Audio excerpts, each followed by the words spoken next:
Hello, guys, and welcome back to the FPL Duo on this Sunday evening to react to Game Week 10 and all the madness that we've seen over the weekend.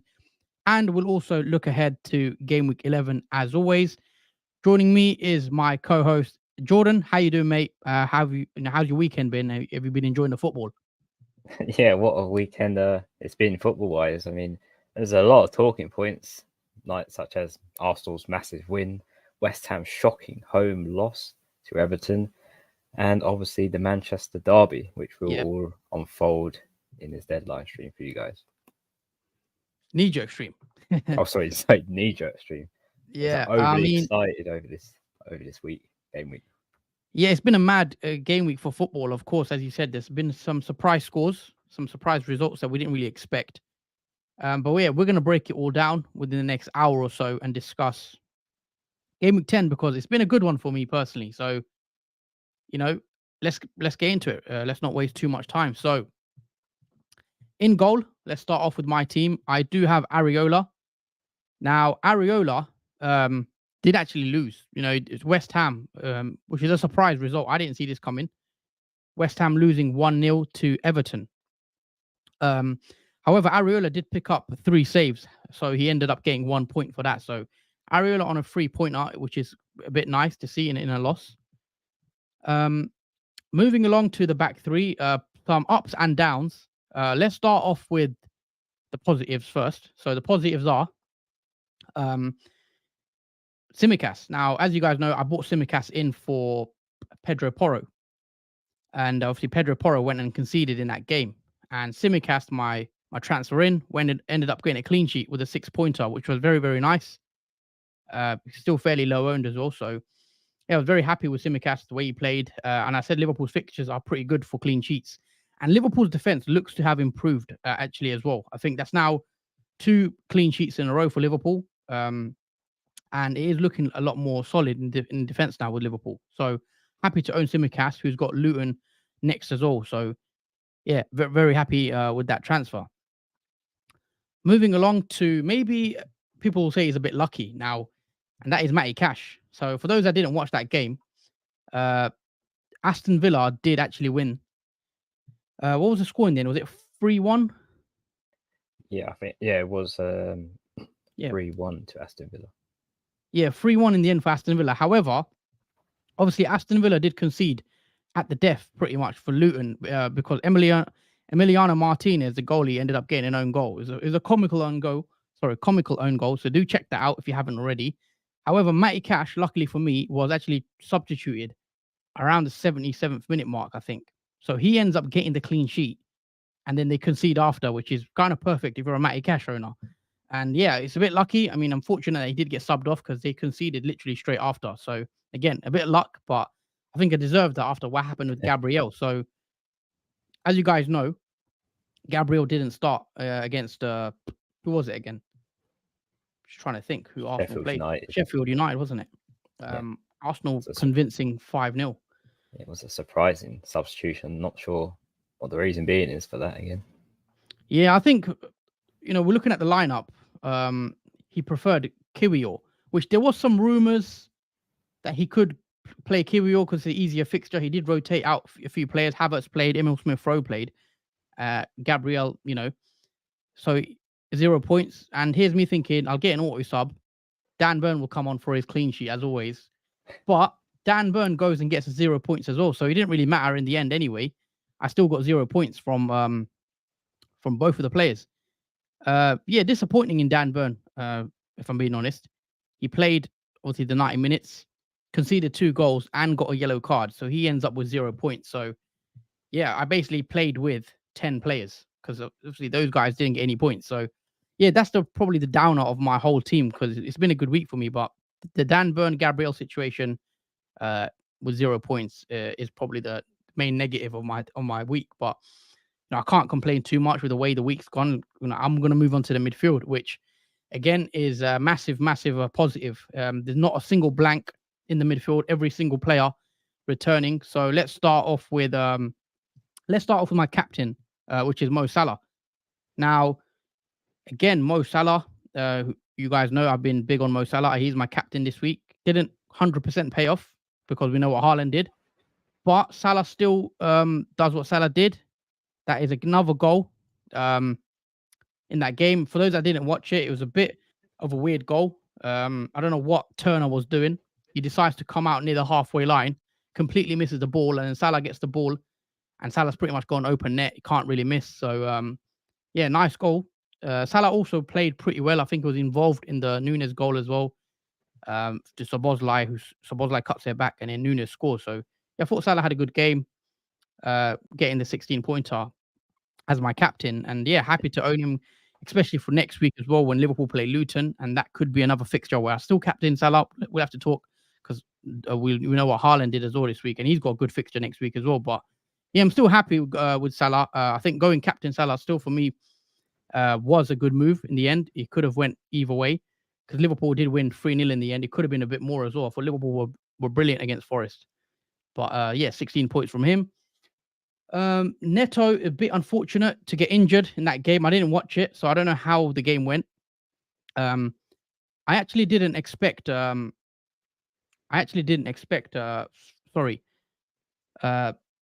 to get a goal or an assist in that game. I thought it was a difficult fixture, but we have seen Newcastle's form away from home isn't the best. I think that's fair to say. It was a 2-2 draw in the end as well, and a lot of us didn't see that coming, really, the 2-2 draw. It's just one of those, like, I was surprised when I saw the result that it was 2-2. I thought Newcastle would win that game. But, Neto picks up an assist, which is nice. He played 76 minutes, obviously got injured. I don't know how serious it is. It's a hamstring injury, of course, so he looks like he's going to be out for a while. So he's probably one that I will have to transfer out. But we'll come on to that in a bit. But I was happy with the assist. I think that's now 7 assists for Neto for the season. He's actually He's actually overtaken now Trippier, who was on the most assists. Now Neto has surpassed him with 7. So yeah, it's a massive achievement, but a massive blow for Neto at the same time. Yeah, Neto's been very good for his price. He was 5.5 million, I believe, at the start of the season. So for that price, you can't really complain with what he's returned so far. Moving along to probably the main guy for my team in terms of a differential, because not many managers have this player, and he's helped my rank increase a lot, I think. And that is Diaby. Now, Diaby was a bit underwhelming the last couple of games, but I didn't want to sell him before he had Luton, and that's exactly why, because the Luton fixture was too good for me to move him on, and kind of went with how I was hoping. He couldn't go any better, really. He ended up getting a goal, he ended up getting an assist, and also picked up 3 bonus points. So for those Diaby owners, rejoice, I guess. Enjoy the points. I'm very happy with Diaby's performance. Again, I didn't watch the game, so I don't know how exactly he played, but I heard, obviously, he was really good in that game. So yeah, happy to own him for the points. And next fixture as well, he's got Nottingham Forest as well. So I don't think he's going to be going anywhere for my team. I'm just glad I've been a bit patient with him. Moving on to Son again. Son does what he does, which is carry on the scoring form that he's got. He did pick up 3 bonus points as well in the 2-1 win against Palace. I think it was on Friday night, wasn't it? And Son just carries on. He shows what he's about. I believe he's as essential as Salah and Haaland. I think he is. Those 3 players for me are key.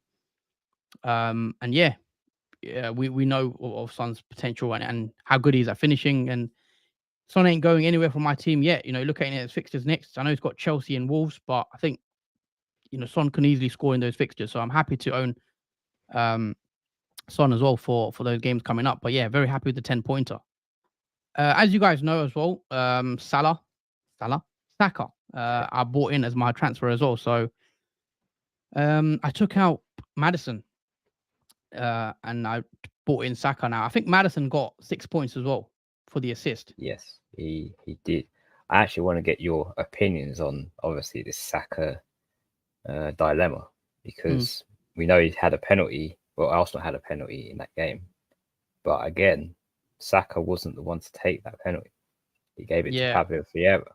I want to get your views on this, on what's happening now with obviously penalty taker for Arsenal now. It seems to be past the parcel at the moment, and Saka doesn't look like he's taking any penalties in it. I mean, it's strange because just to clarify, I haven't watched the game as well. So I didn't watch the Arsenal game. I was out actually that whole day. I had to do something, so I missed a lot of the matches on Saturday, and I'm actually hearing this for the first time. So I didn't know Arsenal had a penalty. So again, sorry guys, I didn't watch the Arsenal game. I just saw the score. I saw Nketiah got a hat trick, and then I was like, wow, okay, cool. That's a bit mad. But now you've told me that, I am not surprised because it's happened before. You know, we saw him give a one to Havertz a couple of games ago. So it is frustrating, but what do we do? Do we bring in Odegaard or Martinelli? Because they don't even take penalties sometimes. So I still think Saka is the best Arsenal asset to own, personally. But the penalty thing is definitely frustrating because one of the main reasons why I like having Saka last season was the fact that I knew he was on penalties. And when Arsenal were awarded one, then it just helps with I like having penalty takers in my squad. But yeah, it's just frustrating, I guess, giving it up again when he could have got a double-digit haul easily. But I am happy he matched Maddison because I took Maddison out, who had a good fixture as well. And the reason why I bought Saka in was actually long-term. It's not just for that Sheffield fixture. We know Saka has some nice games coming up the next 4 or 5 game weeks. So Saka is a long-term hold, but it's just frustrating, the penalty situation. But I don't think we can take Saka out of our teams just because of that. Because next week he might take it. We just don't know why he's chose Vieira that week. He could choose Havertz the other week. Like it's a bit strange, but yeah, I'm still happy to own Saka, I think, going forward because his open play threat is still quite good. And finally, up top to complete the team, I've got Watkins. Now, maybe a lot of us didn't see this coming, a blank against Luton. But yeah, Watkins didn't get anything in that game. So yeah, it's a bit frustrating, I guess, Watkins, but he's so highly owned, and he's been brilliant for me so far. So can't complain after one blank. I was lucky that I did have Diaby to kind of offset that in that sense. But Luton, it was a blank, but Watkins does have some nice fixtures coming up, so I'm happy to own Watkins for a few more weeks. And Watkins, I did say, is not one I'm going to keep forever. I do plan on shifting Watkins in a couple of weeks when Aston Villa's fixtures turn again, and then someone like Darwin, who I'm looking at, we saw what Darwin's about. We saw what he did today, and he's someone that I could easily switch to when Aston Villa's fixtures swing again. And finally, to complete my team is actually Erling Haaland. Now, again, Haaland's a big talking point because a lot of people went against Haaland because, the people captained Salah, who was popular. People captained Son. Some people went Watkins. Some people went Saka. And Haaland, we can't say we're surprised. We know what Haaland is capable of. And Man United, with the form they're in right now, I don't think it should be a surprise. I'm not surprised, even as a non-captainer. Haaland obviously getting 2 goals and the assist in that game. It was brilliant. I think he got the 3 bonus points as well, didn't he, Haaland? So yeah, it was pretty much a perfect game for Haaland to bounce back. Obviously, there was a few games where Haaland wasn't scoring, and then some managers sold him completely and whatnot. And obviously, he's punished those sellers. But yeah, I thought Haaland was great. He took his goal really well. I thought Man United were very, very poor for his second goal. I believe it was a header where Bernardo just chipped it in. No one near him at all in the back post, which is mad. When a player's like Haaland, he's going to be in the back post. No one marking him. So that was pretty easy for him. And then Foden, he cuts it back nicely. Nice pass. Obviously, Foden finishes it. And obviously, the penalty, I don't think it's controversial, but we've seen those happen, I guess, in games where they've not been given. But it was a penalty, but it's just maybe Man United fans would feel a bit frustrated because you see those in every game, but they're never given.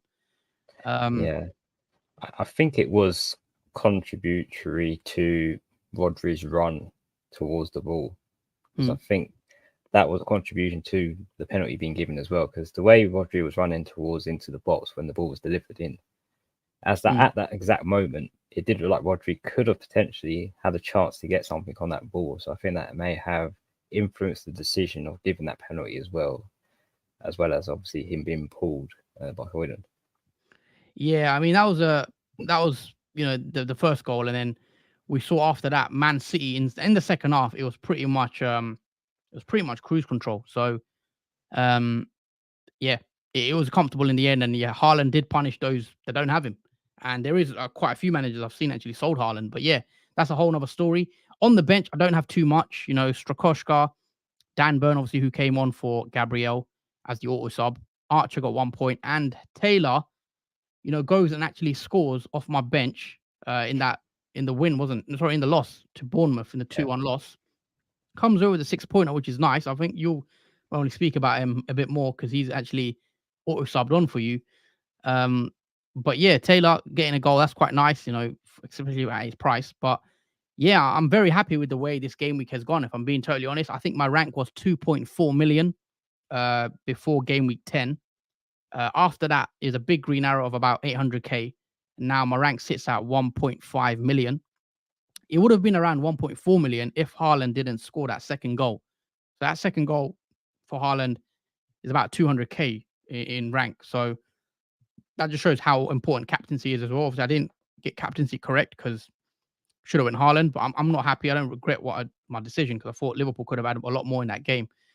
But yeah, look, 800k green arrow, I can't complain. Since the wild card, it's been 3 green arrows now in a row, which is brilliant. 82 points for me this game week as well, which is now I think it's 17, 18 points above my safety score around my rank. So can't complain. All in all, it's been a very, very fruitful game week 10, and I'm looking forward to game week 11 and seeing how my team's looking. I think I'm in a good place with the team now, and you know my rank was around 5 million in game week 8, so I've pulled back nearly 4 million pretty much in 3 game weeks, which shows, guys, you know, if you're not happy with your rank right now, it can all change within a couple of weeks. If you get a couple of captaincy decisions right or a couple of differentials, you can easily swing back. I think I'm now like 14 points or so before I make it into the top 1 million. So it is all very closely packed together. So don't worry about your ranks, I say, just yet. But yeah, Jordan, 82 points all out. Yeah. Let's move on to your team. Talk us through how you did and yeah, how your game week went as well, because obviously you had a good week as well, I'm guessing. Yeah, it was an average week, I think, for this game week for me. The start with Areola. So we've talking about how obviously West Ham massive loss to them against Everton, shocking, even though West Ham were home and lost 1-0 to Everton. It was quite a shocking result. But Areola did manage to get 3 points. So he got 1 point for the 3 saves he made. So he did return with 3 points, but no clean sheet for Areola this week. Moving on to the defence. So yeah, this is a massive bit of fortune, but Udogie obviously didn't start and wasn't even in the squad for that 2-1 win over Crystal Palace. So he was by auto sub for Taylor, because obviously Andreas can't come on, as I do need at least 3 playing defenders. So that automatically subs on Taylor, who did get 6 points in that 2-1 loss over Bournemouth. So yeah, even though he got a yellow card and he got another point taken off for goals conceded, but he did manage to score that lovely goal for Burnley. And yeah, he managed to get his 6 points, which I'm glad that is now auto subbed on for Udogie. So moving on to the next defender, that is Luca Dean. So yeah, this is a bit frustrating that obviously the goal wasn't scored really by Luton. It was scored by the goalkeeper for Aston Villa instead. So yeah, there was no clean sheet for Luca Dean, although he did show some attacking threat again in that game, where he could have potentially got an assist, but he ends up with just 2 points and no clean sheet for Aston Villa either. And yeah, it's pretty much the same for Trippier, who gets 0 points. So he pretty much mirror images Dan Burn, because he did get a yellow card, and obviously Newcastle conceded 2 goals to Wolves as well. So he ends up with 0 points, Trippier, this week. It was quite a surprising result. I didn't think Wolves would actually get a draw from that game. But yeah, it wasn't to be for Newcastle. They managed to get a draw against them, so they got 1 point. But yeah, only 0 points for Trippier this week is a bit lacking. Did show some attacking threat again as well. Could have got an assist from delivering the ball into boxes to the attacking players, but again, nothing to be for Trippier. So moving on to the midfield. So we got Maddison, who got his 6 points for assisting one of the goals for Tottenham, and he got a clean sheet point on top of that because he was substituted off before Crystal Palace did score. So he ends up with 6 points for Maddison. So I'm happy that he's again returned once more. And like I said, his away form, Maddison, in terms of returns, is ridiculous, and he's now equalised on that with obviously another attacking return. And moving on to his teammate, so Son, he scores a double haul of 10 points. So yeah, it seems like Son is the main man, and he will be staying in my team, I think, as a lot of you did remove Son from your teams as well as his teammate Maddison. But yeah, he does manage to score and get a bonus 3 on top of that. So that leaves him with a nice 10-pointer. Moving on to the next player, and that is Bowen, who did blank in that loss to Everton. I'm still trying to get my head over this. But yeah, 1-0 to Everton. So yeah, I mean, Bowen had chances to score in that game. It just wasn't to be for West Ham. And yeah, there's not much really else to say. I mean, it's quite unfortunate that Bowen didn't get anything from that game, and also no goals for West Ham, especially. But yeah, we move on and see what they can do in the next fixture. And finally, move on to Saka, who, I like to clarify this because I made a slight mistake. Saka was substituted off before that penalty was given. Yeah. So that's why Pablo Vieira. So thank you, Sherwin, for pointing that out as well in the chat. But yeah, that is why Saka didn't take the penalty. That is a bit frustrating still, though, that obviously Saka was taken I didn't off early. realize.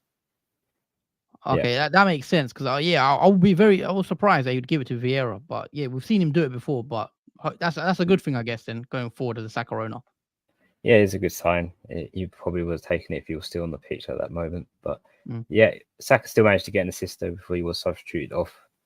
So he gets a nice 6 points. I mean, the assist was a bit controversial, should I say? A lot of people will agree that he probably doesn't deserve that assist, the way he got it, but it still counted apparently in fantasy, and obviously it wasn't overturned. So yeah, he gets the clean sheet point as well on top of that in that massive 5-0 win over Sheffield United. So yeah, that does mention the fact that Nketiah scored the hat-trick in that game.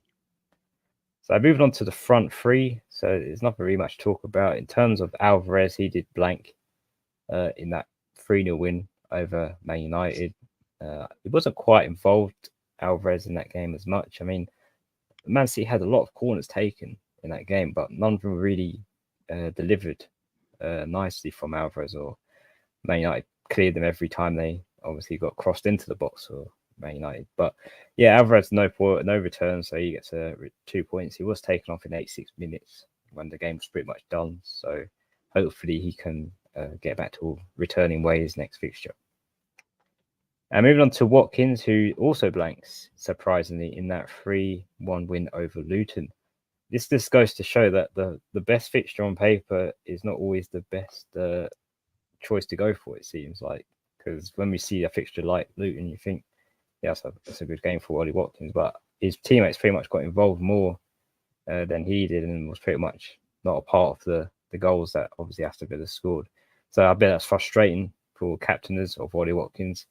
His effective ownership was actually higher than Haaland's, which was quite interesting to see. So there is a lot of annoyed people out there who should think that Ollie Watkins could have got more than 2 points in that game. You had Ollie Watkins as the second best captaincy. I remember you had Salah fifth though. Yeah, that is true. I did have Salah fifth and Ollie Watkins second. That was purely because of the fixture, but also the form as well. Even though Salah has shown that he's been quite fluorescent as well through game weeks, but it was hard to really rank all five of them because they all had nice fixtures and they've all been on form. But yeah, moving on to literally the man of my team, Haaland.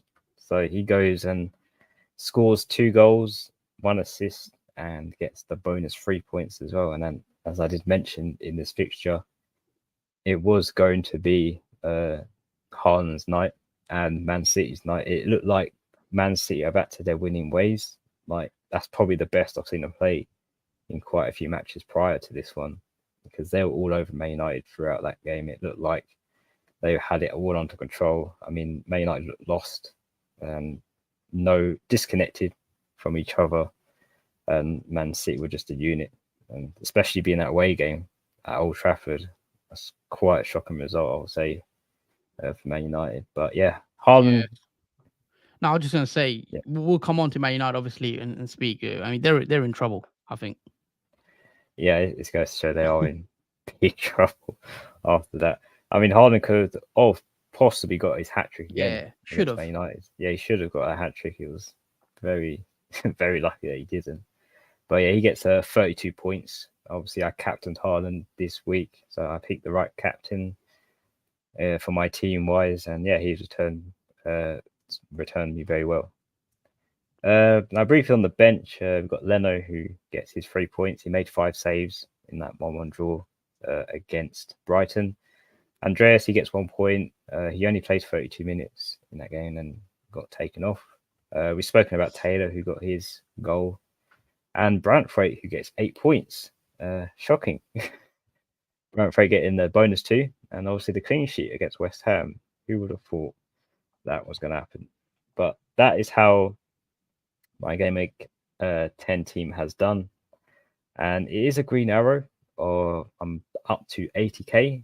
I was on 93k rank, so it is a small green arrow, but it's a green arrow nonetheless. So I'm happy with that. I think Haaland's 2 goals and 1 assist did push me over to a green arrow because it was looking like a red before he managed to get that assist on Foden. So yeah, I'm happy with that. 71 points, so it was a very high scoring game week yet again.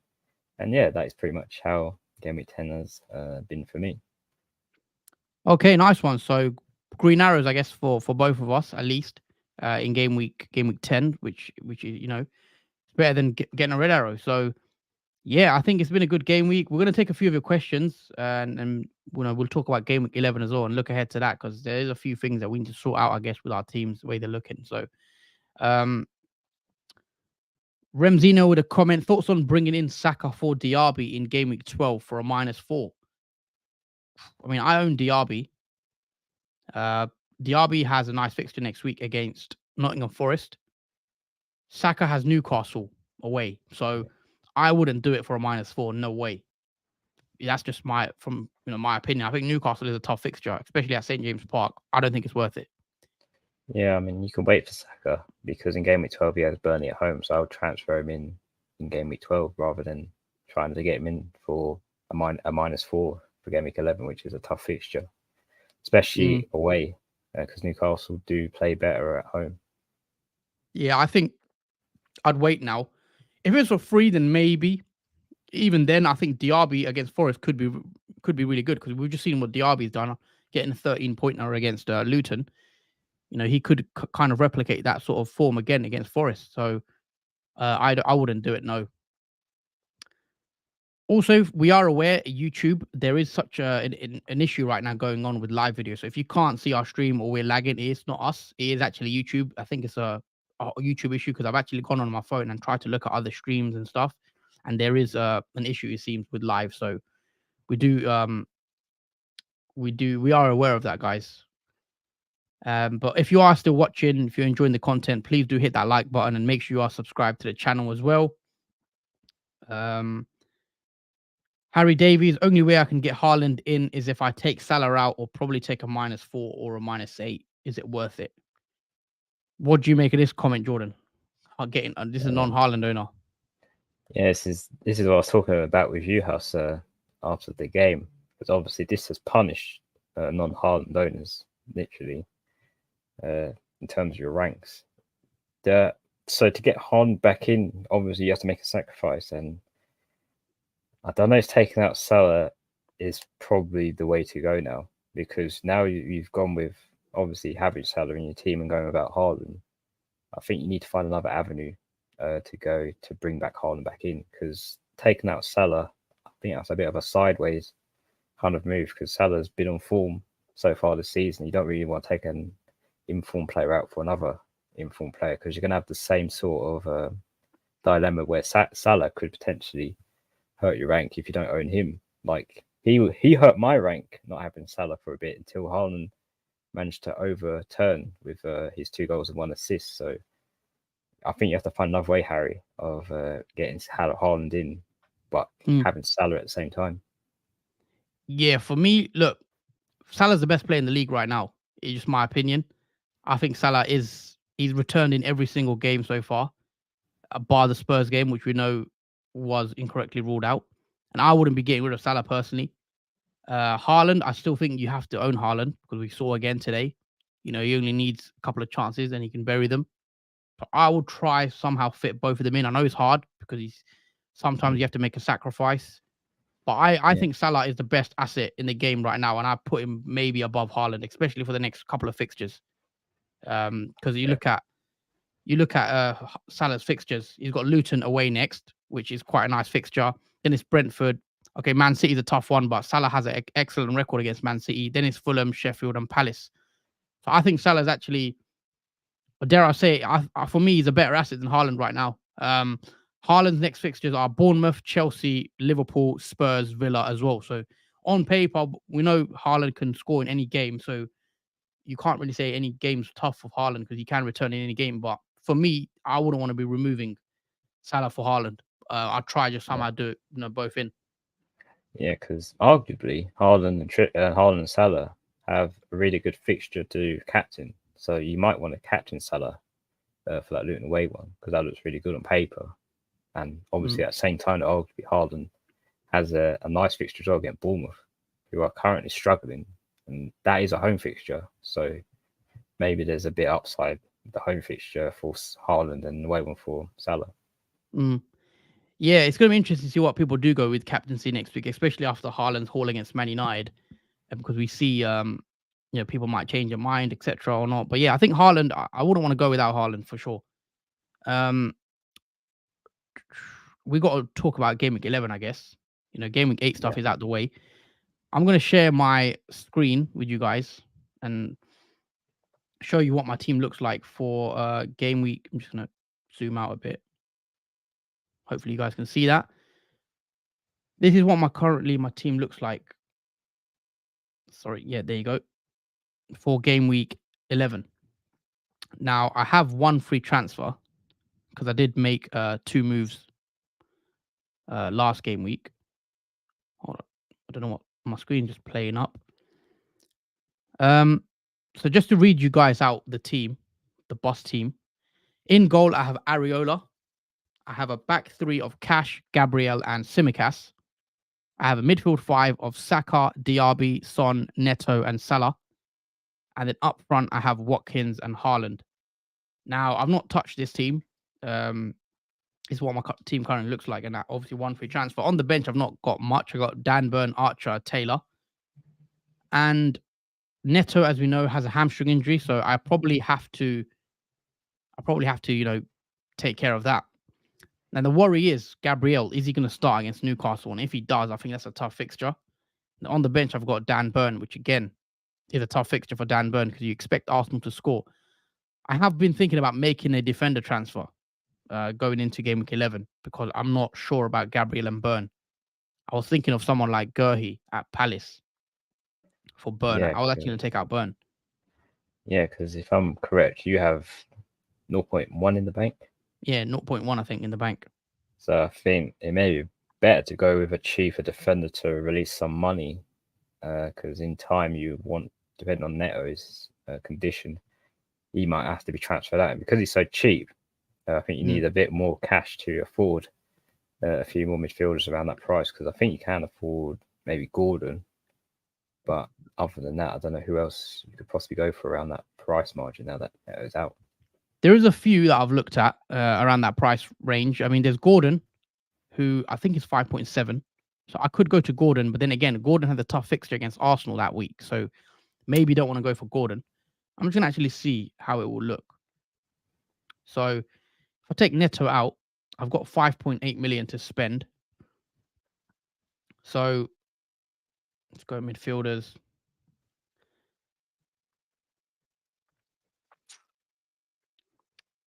Sorry, guys.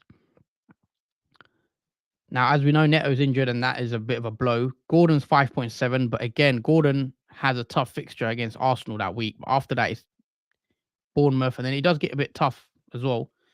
The one I'm actually thinking about potentially is a differential, and that is Adingra, who's only 5 million. So again, it will take further money out my team. Adingra did play 70 minutes today in the draw against Fulham in the 1-1 draw. He's one I've looked at. I didn't watch the game, but I've been pretty impressed with this guy when I watched him play, especially against Liverpool when he scored. So he's one that I've considered at 0.8% ownership. So very low owned, and his fixtures look very nice. The next three are Everton, Sheffield, and Forest. I don't have any Brighton cover as well, so I can't really afford Matoma. So he has to maybe make do for me. The other player I could go to is Palmer. Now, Palmer, again, we know Chelsea have just lost 2-0 to Brentford after their draw against Arsenal. So they are an inconsistent team, sort of. And again, the fixtures are terrible for Chelsea with Spurs, Man City, Newcastle, Brighton, Man United next. So ideally, I don't want to go to Palmer because the fixtures are too tough. But he's someone I could look to in game week 16 or 15 when the fixtures turn easy again.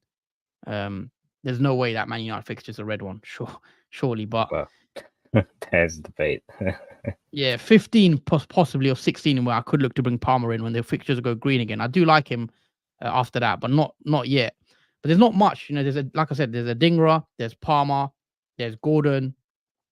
Ian Bailey, but he's just not worth it for me with his minutes. There's Hwang, who has got 4 returns in his last 4 games, so he's returning quite steadily. He could be a cheap differential at 2% ownership. There's Souček as well, but again, I wouldn't want to go there. Have you thought of maybe going with a cheap midfielder like a non-playing one and upgrading maybe Archer up front? Free up front. Let's see what I could do. If I go to, let's say I get in, I don't know who I'd go to. Let me go here, 4.8. If I go to a 4.3 million midfielder, I don't know what I could afford anyway. If I just bring in this guy and then Archer to 6 million, there's not really anyone I'd want around 6 million. I don't even know what strikers are available for 6. There's Wissa. Nketiah's 5.5, which is tempting. Yes, that is tempting. For a -4, do I do it? I wouldn't do it before Newcastle. But the fixtures after that could be nice. Burnley, Brentford, Wolves, Luton, especially if Jesus is still out.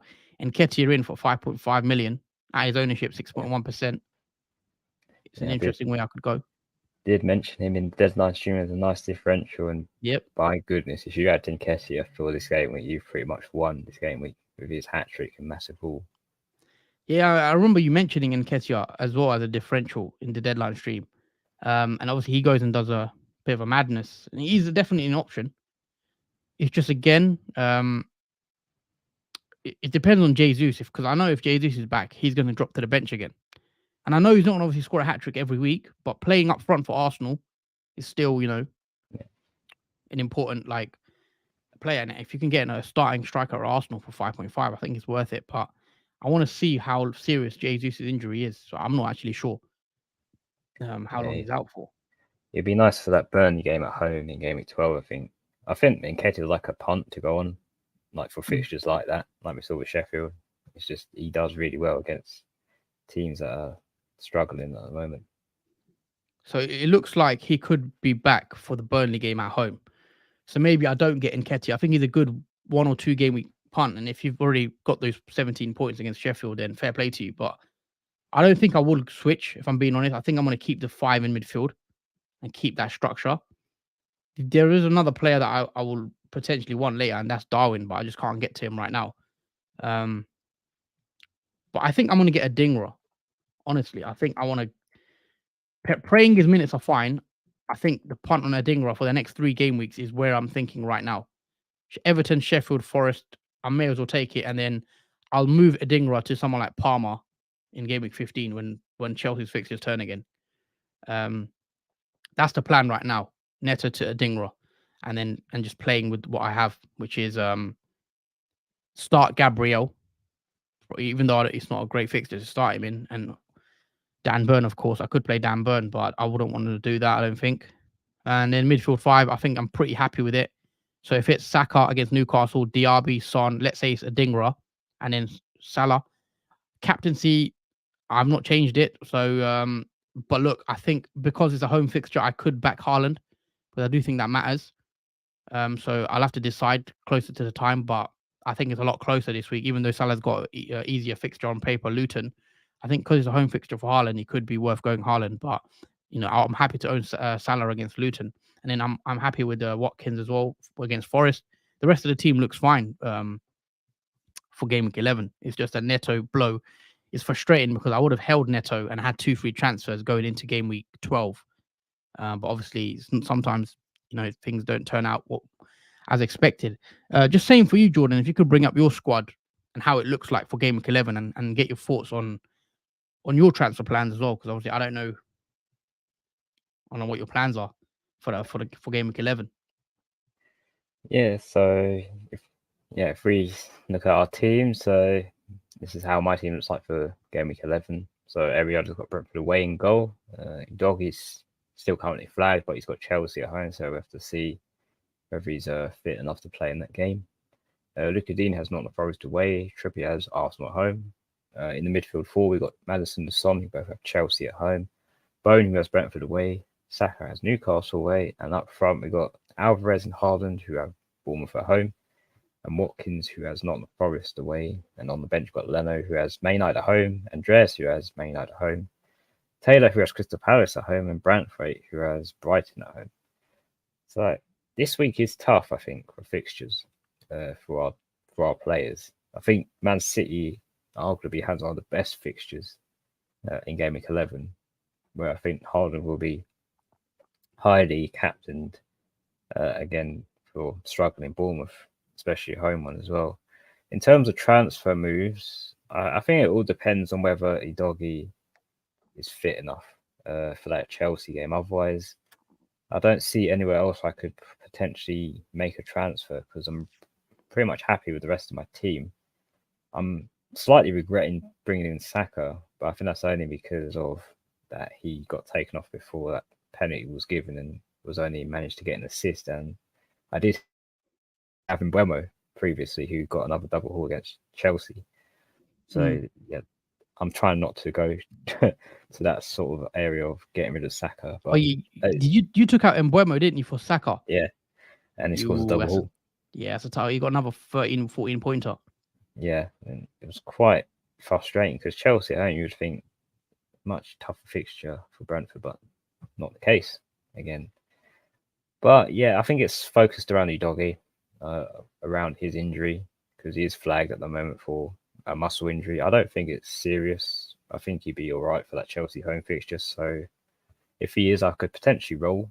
I think the transfer finally this season, because I haven't rolled a transfer yet. I think it would be nice to roll at one of these game weeks, and I think this one could be the one that I do roll, because I don't think there's any alternative I'd rather go for Udogie, because I will have only 5 million in the bank for taking him out, and replacement wise for the fixtures that players have, it doesn't really reflect well on, especially this week in fixtures, because I could go for a Man City defender, but I don't have enough money, because Walker's 5.3.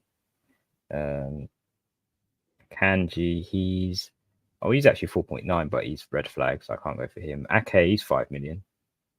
So I could bring in a Man City defender in to replace him, but he didn't play against Man United. So yeah, I'm just relying, I think, on the Udogie, and hopefully he does start in that game.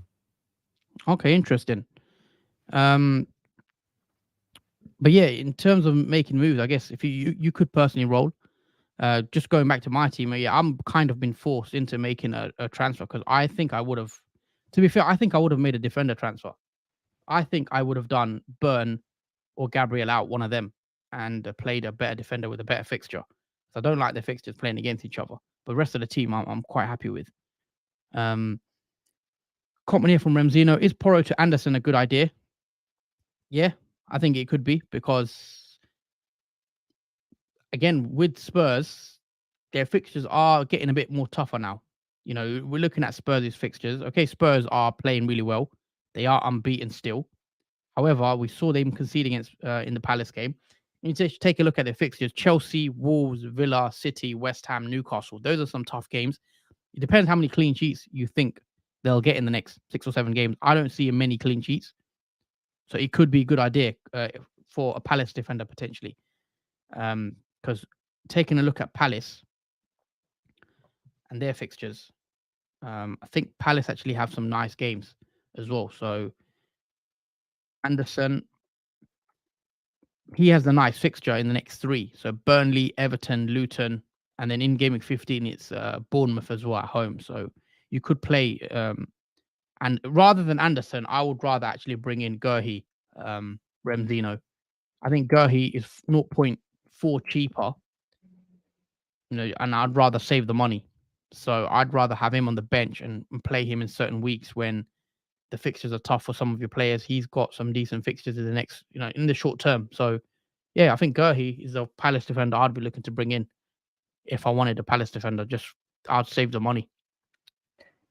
Yeah, saving money I think is probably the best way to go, especially if you're tight for money and your team value is low as well. I think Anderson's attractable because of appealing because of the 2 goals and 1 assist he's got so far this season. So maybe that's swayed people's minds to go with Anderson, especially when you've got Burnley next. Yeah, he does have a bit more goal threat, I think that's fair to say, compared to a Gurhey. But if he's going to be on your bench most weeks, then I'd rather go with a cheaper player. But yeah, that's pretty much how we're lining up for Game Week 11. Is there any other things we need to speak about in terms of? Let's look at the fixtures actually, because we usually do check out the fixtures and whatnot. I think it turns that way.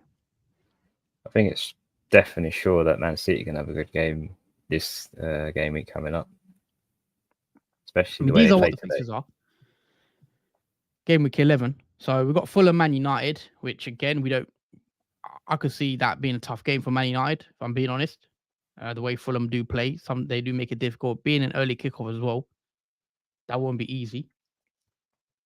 Brentford, West Ham, and Mbeumo v Bowen. It's going to be interesting to see who kind of gets the goals in that one, especially after the surprising loss against Everton, West Ham. Burnley, Palace. Is there any game that points out to you that you're looking maybe at the target a team or any interesting fixture this game week? I think the Spurs and Chelsea one's an interesting one because Chelsea obviously lost 2-0 at home to Brentford, and they play away against Spurs, who are still unbeaten this season so far. And Chelsea are still in that dilemma of form. Their form is not there every game week. It seems to come and go like the wind. And I think, again, that's a bad fixture for Chelsea, who play away at Spurs at home. And I think that's a strong one for obviously Son owners and maybe Maddison owners who still got Maddison 2 and the double up. So yeah, that's a Monday Night Football. That's an interesting fixture. I think could potentially target maybe another Spurs attacker in that. Yeah, I'm not sure what to make of that game now, because obviously we've seen Chelsea play good against. They played well against Liverpool at the early start of the season. They also played well against Arsenal in that draw. So I actually think Chelsea might play pretty good here and maybe get something. I'm not completely convinced with Spurs winning this one personally. I think Chelsea will make it difficult for Spurs on Monday night. So I'm not as big on Spurs in this fixture. So we may kind of disagree on this one. I think it's a definitely interesting game. But I just have a weird feeling Chelsea might get something from that game. I don't know what it is, but I had the same feeling against Arsenal. I kind of think Chelsea may up their performance again. I think Newcastle Arsenal is an interesting one. I know Saka, a lot of us have Saka, some have Trippier as well. I mean, that's a good game to watch, I think. But in terms of FPL, may not have much importance, I guess, because obviously we don't have many Newcastle assets. Newcastle fixtures are okay still, but obviously they're getting a bit trickier with this fixture against Arsenal. Man City again at home. Haaland, are you going to captain Haaland is going to be a popular question because Salah also obviously has a decent fixture against Luton, and we've seen Luton lose 3-1 today against Aston Villa. And for those that didn't watch the Liverpool game, Liverpool won quite comfortably in the end, 3-0. They could have had a few more as well. Liverpool are playing really good football right now, so it's some people may get swayed to go Salah. It's going to be an interesting one to see where people go. But just coming on to you, Salah, obviously you don't have Salah in your team right now. That's one question I wanted to ask you. You've made the decision of going without Salah. Is there any I don't know what's the word, like any persuasion to bring him back in? I don't think it's persuasion. I think it's more like, is there any fear of Salah? Obviously, we've seen what he's done in the all season. Really, he's done it all season, apart from that one game where he did kind of get robbed for that assist. Yeah, that's the annoying thing. The fear is always with Salah every game week. I mean, I was checking my phone, or trying not to check my phone today, seeing the Liverpool notifications come through and seeing Jota score, Darwin score, but then seeing Salah score in like 70 minutes, I thought, no, he's done it again. Yeah. So yeah, there's always that fear of Salah scoring when I obviously don't own him in my team, and I'm just hoping on Haaland and Son can match that performance that obviously Salah does every game week. So yeah, he is fearful. I mean, it has affected my overall rank. Even though I got a green arrow this week, it wasn't a massive green arrow because I wasn't 93k, so it's only a small one. So it's really hard to gain rank when you don't have a player like Salah in your team who's currently on form. Is there plans to get him in, or give it a few more weeks, or what's the plan now? Because obviously it is hard to get to him. Yeah, I mean, the only way to get to him efficiently and financially without taking hits would be for his 2 free transfers, but even that, it would mean taking Son out, I think, it would mean taking Son out or Saka. So I've sort of worked out how I can get ways to bring Salah back in with 2 free transfers, but it will pay a cost, because like it does with anything, sacrificing a player is always going to be that problem, because Saka could return big in the next game week or that one without owning him, and he's half owned by FPL managers. So it's a balancing act, because you got to risk one, and I'm currently risking not having Salah, which, because he's getting returns every week, he seems to be the one that's causing the most trouble with gaining a lot of rank. Yeah, I mean, just taking a look at the fixtures, Luton next, that's a nice fixture, you'd think on paper. Brentford and City after that, though, maybe you could think, I don't need him for City, because if you're going to captain Haaland, you may not need him.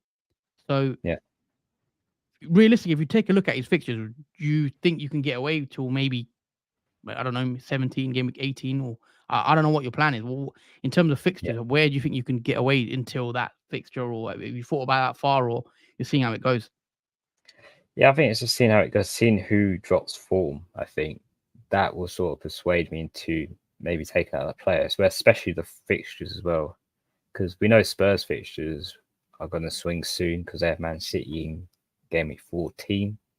So that could be a means of ways to bring Salah in when obviously Son has a difficult fixture, because then he does have West Ham at home, then Newcastle. So that could be a gap, an opportunity to bring Salah in and plan to bring him in. But on the other hand, with Arsenal, their fixtures around that area, they're a little more comfortable because they got Wolves at home in game week 14 and Luton away in 15. So yeah, I don't really want to take out Saka for those fixtures, but I might be persuaded taking Son out, depending on what his form is like up to that moment. And we'll see from there. Obviously, Son has obviously had a storming start as well to the season. Since going into the 9, he's basically scored every week as well. So he's hard to even remove Son, really, at this stage, how well he's doing. Just taking a few questions from Abhishek. Who's your best budget defender, I think he means, besides Tsimikas and Lascelles? And is Harry Maguire a cheap enabler for easy runner fixtures? Now, guys, bear with me here for a sec. Don't laugh, but I actually think Harry Maguire is a decent enabler for the next couple game weeks. And let me say why. Because Harry Maguire seemingly has broke back into the Man United team, which is a bit mad because I didn't see this one coming. But we know Man United have injury-prone defenders like Varane, who's always injured. Was it Lisandro's out for a while as well? I thought Harry Maguire wasn't too bad in certain games this season when he's played.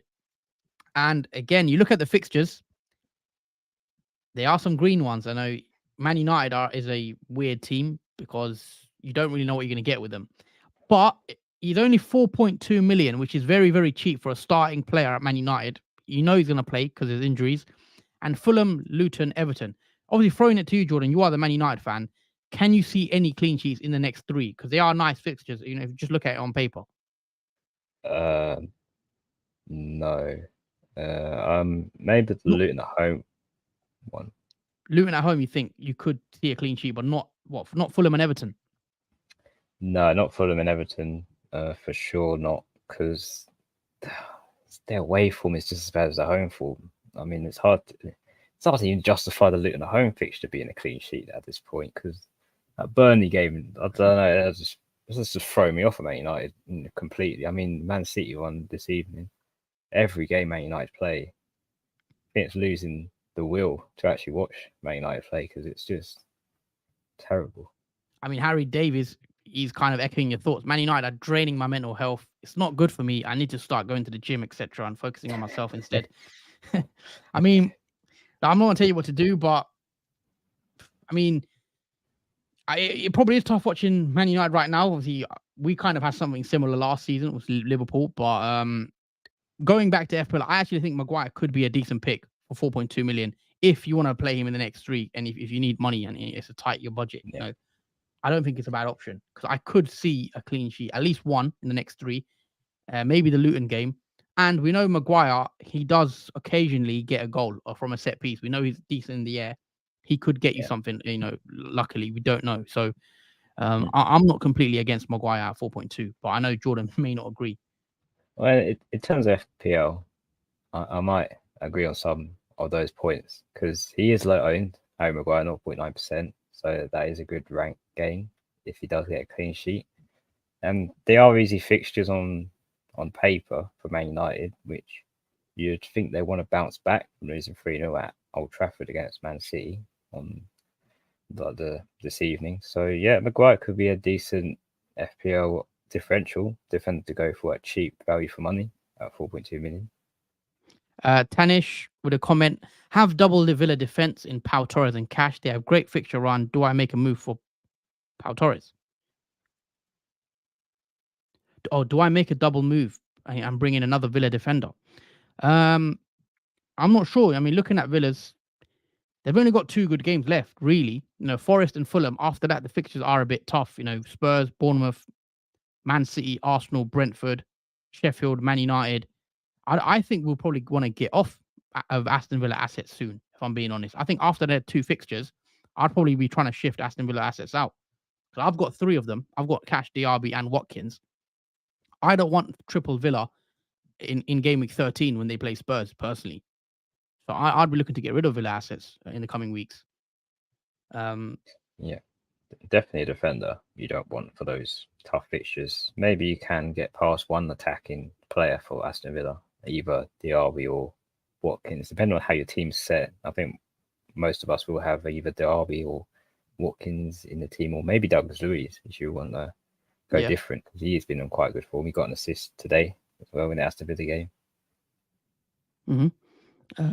Comment here: thank you guys for your answer and your hard work. Thank you, Abhishek. We appreciate your support. Thanks. And if you guys want to support us as well and show us your love, just hit that like button, guys. It really helps support the channel and shows that you're enjoying the content, and just helps out with the growth of the YouTube channel. So hit that like, subscribe as well if you can, share the video on your socials as well. It always helps us out a lot. Harry Davies says Onana made sure it wasn't another 7-0. Yeah, I mean, it was good today. This is a good point, because Onana was probably the best of the bad bunch in this Man United team, and it pretty much mirror images De Gea in the worst way possible, because even though he saved a lot of goals and could have been much worse for Man United, it still seems like the main man, like De Gea was for Man United. So yeah, it's quite interesting, obviously, how Man United go from there, but I don't see any change. I think Onana will be pretty much the best player at most of these games for Man United.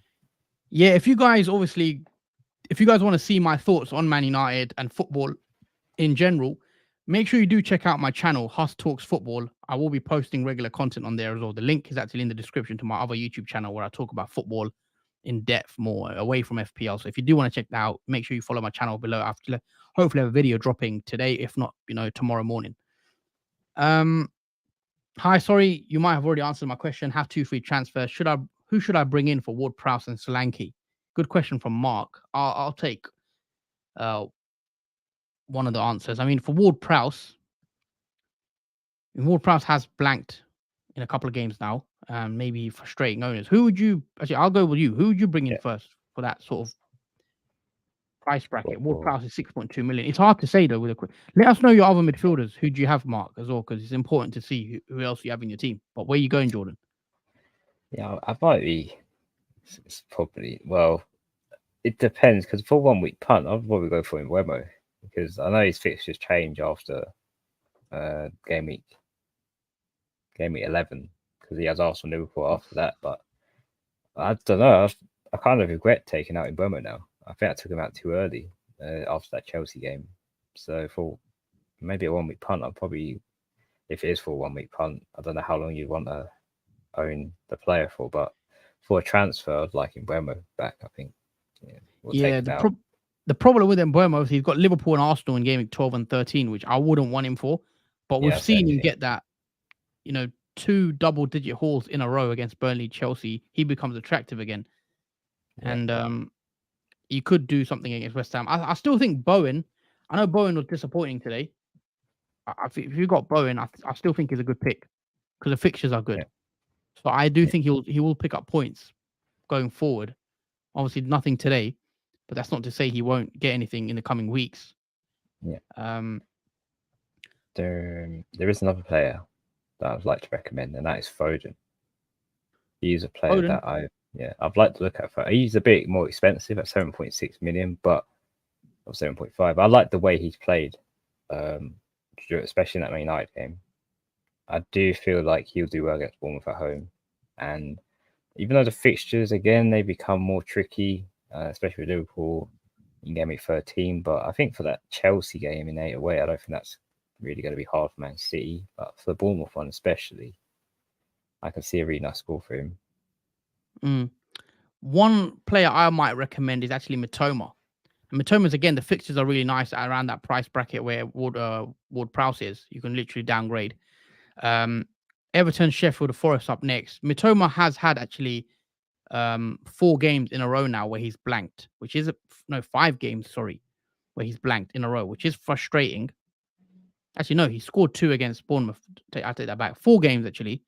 But one thing is to say, he's had some tough games. He's played Villa, Liverpool, and Man City in his last, 3 of his last 4 fixtures, and they are tough games. Today, he did blank. However, the fixtures turn again, and we know fixtures create form. So Mitoma, for me, would be right up there around that 6.5 million mark if I was looking for a midfielder, because the next 3 fixtures look very, very good. So Mitoma, for me, is where I'd be going. But yeah, I think we want to wrap the video up here. We've just gone over an hour. So I want to thank you all for actually watching the stream so far. It's been, a nice stream. Nice having you guys. Sorry if there is issues with the YouTube. It's not us. YouTube actually are having an issue with their live videos right now. So if you miss anything, if you want to watch it back, do go back on the playback and watch it again. So hopefully it should be fine. Again, thank you guys for tuning in. We hope you had a good game week 10. Hopefully you got the green arrows that you all wanted. And yeah, hopefully you enjoyed the rest of your weekend, what's left of it, obviously. And that is it from me. Anything else you want to add, Jordan, before we do wrap up? Yeah, just literally take care, guys. We'll be back on Tuesday with the transfer tips video, so make sure your notifications are turned on for that live stream. So until then, take care. Enjoy the rest of your weekend, and we'll see you Tuesday. Yep, see you guys, and peace out.